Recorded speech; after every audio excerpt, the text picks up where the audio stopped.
These artefacts, you know, they're not beautifully decorated, they're not like the kind of thing that you would have out on your dining room table to impress people. They're very basic slipware. A lot of them have faults even in manufacturing because they were just made very quickly. They're like the IKEA 365 range for the Roman Empire. So this, at its core, is a simple spotlight loan. We've sent a small number of Roman samian pottery pieces down to Margate. And the thing that makes this project special is the addition of an artist's commission alongside those works. Engaging an artist in close partnership with another gallery was really exciting.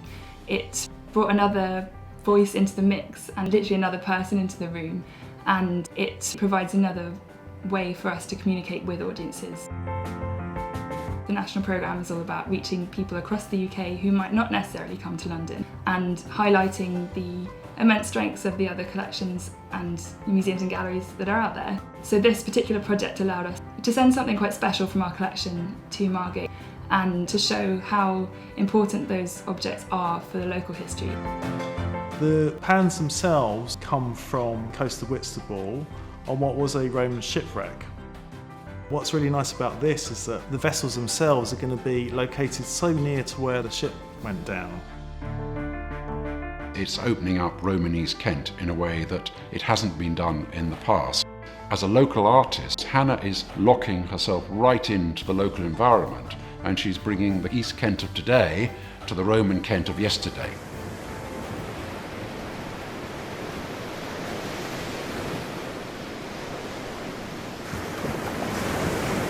It was an interesting project because I didn't really feel like my job was to just explain exactly what the pudding pans were and what the point of them was. I felt that that was the British Museum's role. I sort of felt like my role was more about trying to unpick aspects of having an artefact or recognising something as being quite basic, I guess, and part of everyday life. They were still just these basic plates that you just eat from.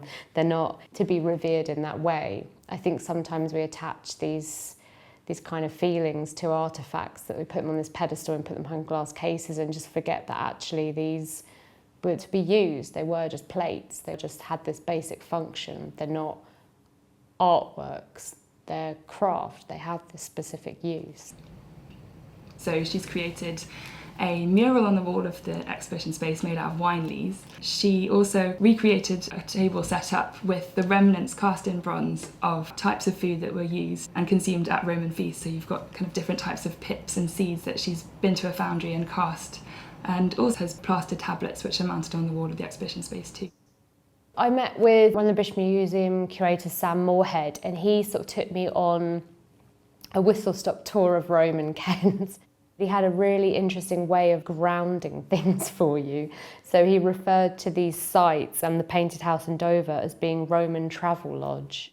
Also this kind of idea of, the Romans kind of invented cement, and the building is just like littered with just stuff that they just chucked into the walls just to build it. Hannah was intrigued by many of the material remains of the buildings and the items still scattered on the ground. And her artwork itself consists a lot of pieces she's actually picked up off beaches. So there is this resonance between the artefacts on the sites and the artefacts she's picked up on beaches. So it's inspired her to understand the past in a fragmentary way.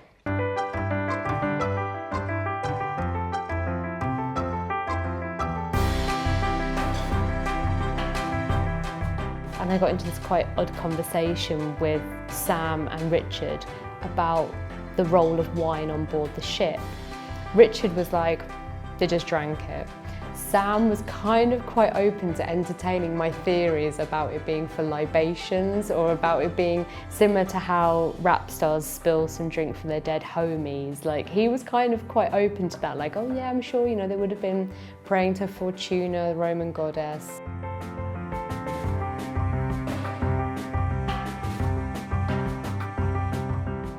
We've really loved working with Turner Contemporary, who have very different exhibitions than we normally do. So it's allowed us to kind of branch out a bit, with Turner Contemporary holding our hand throughout the whole process. Turner Contemporary is this wonderful location and right on the coast looking out to sea. And so it's a really nice idea that we could see that kind of juxtaposition between the vessels themselves and where they were lost, where the ship went down.